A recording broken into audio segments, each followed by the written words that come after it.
হাদিসে প্রিয় নবী সাল্লাল্লাহু আলাইহি ওয়াসাল্লাম ছেলেদের হারাম কাজ সম্পর্কে বিস্তারিত বর্ণনা করেছেন এবং এই ছোট ছোট হারাম কাজের জন্য হাসরের ময়দানে তাদের ভয়ঙ্কর শাস্তির মুখোমুখি হতে হবে। প্রিয় দর্শক, আজকে আপনাদের পুরুষের 10টি হারাম কাজ সম্পর্কে জানাবো। এই হারাম কাজ থেকে প্রিয় নবী বারবার বিরত থাকতে বলেছেন। প্রিয় নবী বলেছেন, যে ব্যক্তি আমার হাদিস অন্য কাউকে শেয়ার করলো তার জন্য আল্লাহর বিচার দিবসে আমার শাফায়াত ওয়াজিব হয়ে যাবে। অবশ্যই ভিডিওটি সবাইকে শেয়ার করবেন এবং মুসলিম ভাইদেরকে এই 10টি কাজ থেকে বিরত থাকার জন্য জানিয়ে দিবেন। তো চলুন বেশি কথা না বলে শুরু করি আজকের ভিডিও। অবশ্যই ভিডিওটি সম্পূর্ণ দেখবেন এবং এই 10টি হারাম কাজ সম্পর্কে জেনে যাবেন। 1 নম্বরে রয়েছে হাতে পায়ে মেহেদি লাগানো। প্রিয় দর্শক, পুরুষদের জন্য হাতে পায়ে মেহেদি লাগানো নিষিদ্ধ। প্রিয় নবী সাল্লাল্লাহু আলাইহি ওয়াসাল্লাম বলেছেন, নারী পুরুষের হাত বিবেচনা করা হয় হাতের মেহেদি দিয়ে। নারীদের হাত সব সময় মেহেদিতে রাঙানোই উত্তম। 2 নম্বরে রয়েছে নিরেট বা এক কালারের লাল ও হলুদ রঙের পোশাক পরিধান করা। অবশ্যই পোশাকের ক্ষেত্রে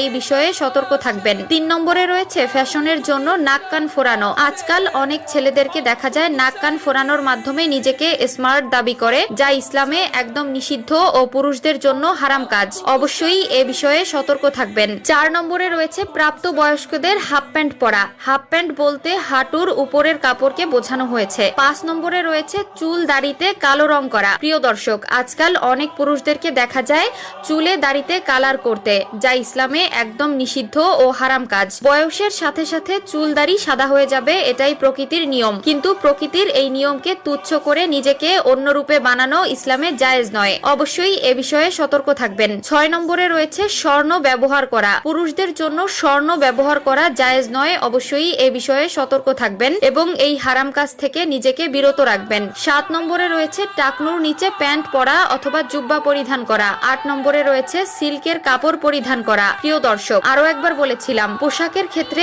অবশ্যই একটু সতর্ক থাকবেন। পুরুষদের জন্য যে সকল পোশাক হারাম তা কখনোই পরিধান করবেন না। 9 নম্বরে রয়েছে নারীদের মতো মাথার চুল লম্বা রাখা। 10 নম্বরে রয়েছে নারীদের মতো পোশাক পরিধান করা ও তাদের অনুকরণ করা। আজকাল ফেসবুক ও অন্যান্য সোশ্যাল মিডিয়ায় ঢুকলে দেখা যায় ভাইরাল হওয়ার জন্য ছেলেরা মেয়ে সেজে অভিনয় করে, মেয়েদের মতো চলাফেরা করে ও পোশাক পরিধান করে, যা ইসলামে নিষিদ্ধ এবং সম্পূর্ণ হারাম।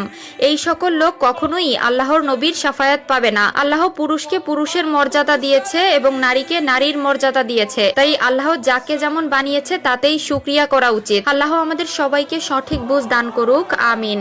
মানুষ ঘুমালে তার আত্মা আকাশে চলে যায় এবং তাকে আল্লাহর আরশের কাছে সিজদা করার জন্য নির্দেশ দেওয়া হয়। যে ব্যক্তি পবিত্র অবস্থায় ঘুমায় তার আত্মা আল্লাহর আরশের কাছেই সিজদা দেয় এবং যে ব্যক্তি অপবিত্র ছিল তার আত্মা আরশ থেকে দূরে সিজদা দেয়। বাইহাকি, ইমাম বুখারী এই হাদিসটি তার তারিখুল কাবির গ্রন্থে বর্ণনা করেছেন। মহানবী সাল্লাল্লাহু আলাইহি ওয়াসাল্লাম বলেছেন, যে ব্যক্তি পবিত্র